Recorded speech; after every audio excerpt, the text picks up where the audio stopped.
o Espírito do Senhor virá sobre ti e profetizarás com eles. Com eles quem? Com os profetas. E te transformarás em outro homem.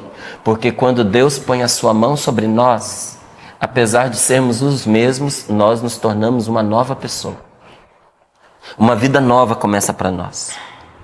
E Samuel insistiu: quando esses sinais que eu te contei, quando esses sinais todos, porque não foi um só, todos te sucederem, age de acordo. Age de acordo, Paulo. Tânia, age de acordo. Viu, Rubão? Certo, Adilson? Luciano, age de acordo. Quando Deus intervir na sua vida, responde de acordo. Age de acordo com a circunstância, porque Deus está contigo. Se nós somos de Deus e se nós temos Deus, nós precisamos agir de acordo, gente. Como quem tem fé e não como um desesperado. Age de acordo. Como quem tem esperança, porque nós temos esperança. E não como uma pessoa destroçada pelo mal, pelos acidentes da vida. Não, age de acordo. Porque Deus está contigo. E olha que interessante. Quando Samuel disse isso para Saul, quando ele terminou de dizer, nada aconteceu. Contou tudo o que ia se dar. Vai acontecer isso, vai acontecer aquilo, vai ter aquilo outro. Você entendeu, ô Saul? Entendi, sim, senhor. Samuel pôs um ponto final na conversa e nada mudou. Quando foi que aconteceu as mudanças que Samuel havia dito para Saul? Quando Saul deu o passo na direção do que foi dito. Quando Saul agiu. Olha lá no versículo 9. Assim que voltou as costas para deixar Samuel, para dar o passo, Deus transformou-lhe o coração. E todos aqueles sinais se verificaram naquele mesmo dia. No momento em que a gente dá o passo em direção ao que Deus nos mostrou, porque mostrou para Saul que lhe esperava pela boca de Samuel. E às vezes Deus nos mostra pela boca da nossa mãe, pela boca do nosso pai. Eu aprendi a dar ouvidos à minha esposa, gente. Olha, a gente entra no casamento, às vezes a gente entra meio rebelde, a gente entra meio soberbo, a gente entra, a gente acha que a gente entra para ensinar o outro, não é? Eu vou ensinar a Rose, eu vou mostrar para ela, eu tenho a palavra e tal. E a vida vai quebrando a gente, porque a gente vai metendo a cara na parede quando o outro tinha avisado. Eu fui aprendendo a consultar a minha esposa, a ouvir a minha esposa. Quantas vezes eu lutei com a minha mulher dizendo assim, não, isso é coisa da sua cabeça, você está vendo chifre na cabeça de cavalo. Não é do jeito que você está falando. Aí vinha a vida e me mostrava que era do jeito que ela estava falando, não do jeito que eu pensava. Então eu comecei a entender, pode ser que ela tenha razão, sabe? A gente vai repensando. Porque nós vamos percebendo que Deus fala conosco pela boca de quem nos ama também. Pelo um fato. Você está esperando a situação propícia para agir. E de repente vem um fato, ou desmente tudo que você está fazendo e você percebe, não, eu devo recuar. Ou confirma tudo que você está fazendo e se avança com coragem. Porque Deus também nos fala através da vida, através dos fatos. E quando Deus coloca uma certeza no nosso coração e a gente age de acordo, tudo vai se encaminhando, tudo vai acontecendo. Ontem eu conversava com um grande amigo aqui na Canção Nova.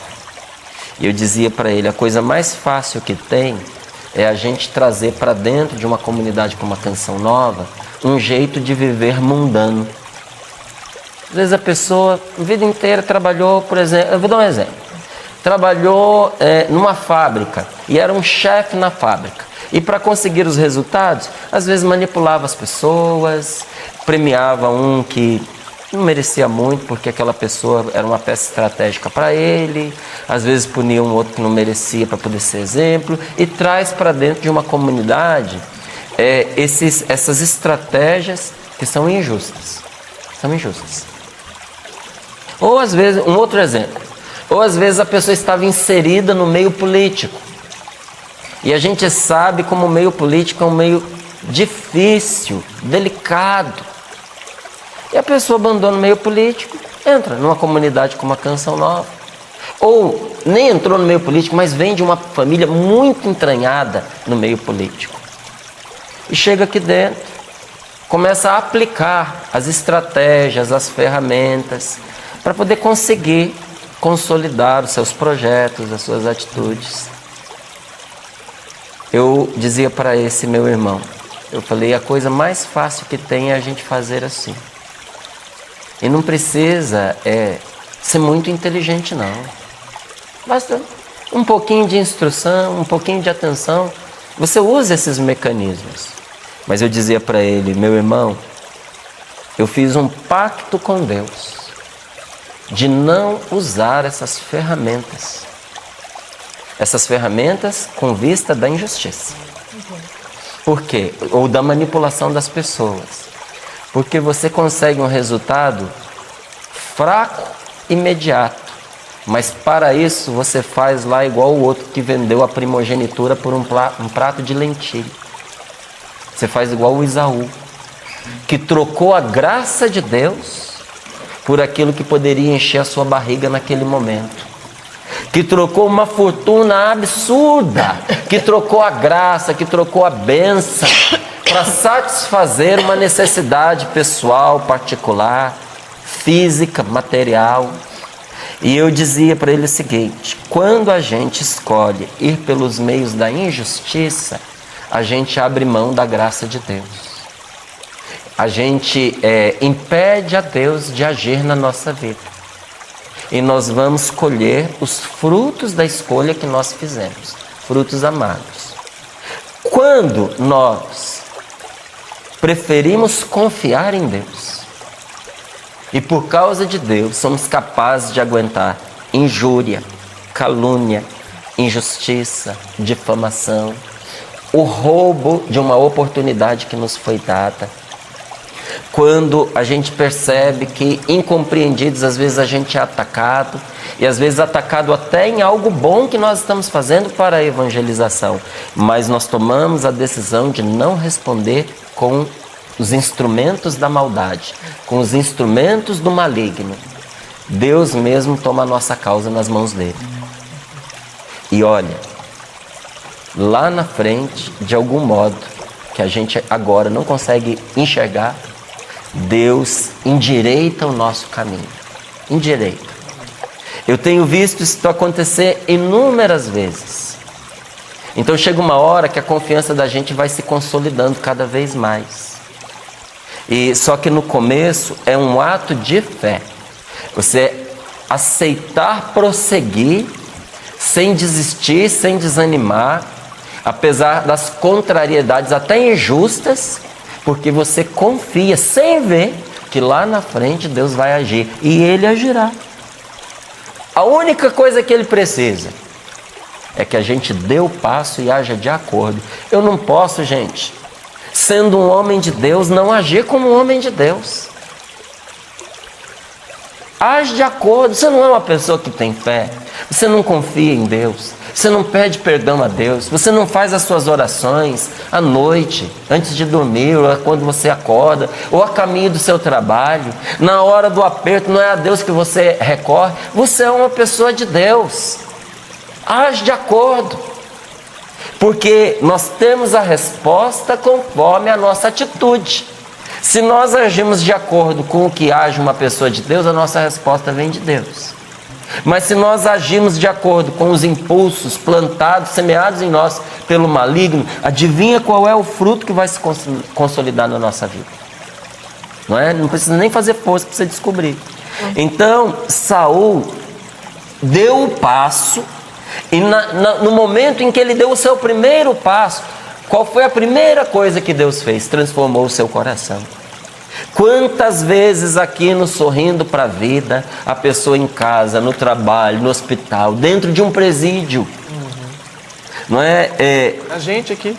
Nós aqui, não é? Com uma situação assim, uma batata quente nas mãos, esperando de Deus, uma intervenção, mas a primeira transformação que Deus nos deu foi aonde? No coração.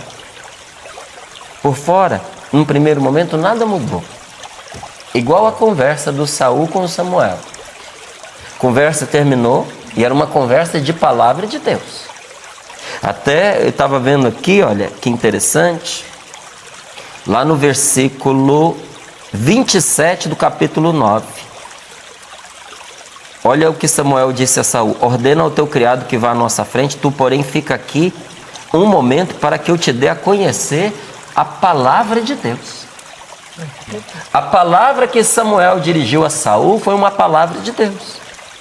E depois de tê-la dito, nada mudou. Quando foi que a palavra de Deus transformou o coração de Saul? No momento em que, acreditando nela, ele deu o passo. E qual foi a primeira transformação? A do coração. Às vezes você, rezando conosco, olha para a sua vida e diz: nada mudou. Engano seu. Mudou o mais importante. Mudou o que precisa mudar primeiro. Mudou o mais importante. Porque Deus é inteligente. Ele começa pelo mais importante. Quando a gente quer organizar a nossa vida e a gente tem que fazer escolhas, o que é que uma pessoa inteligente faz? Começa pelo mais importante. Porque se ela começa pelo que não é importante, depois não sobra tempo para o importante. Então, quando você vai organizar suas prioridades, onde você vai começar o seu trabalho, por onde que você inicia? Pelo mais importante. Por onde que Deus começa a obra dele? Pelo mais importante. Qual foi o mais importante? O coração. Sejam muito bem-vindos ao canal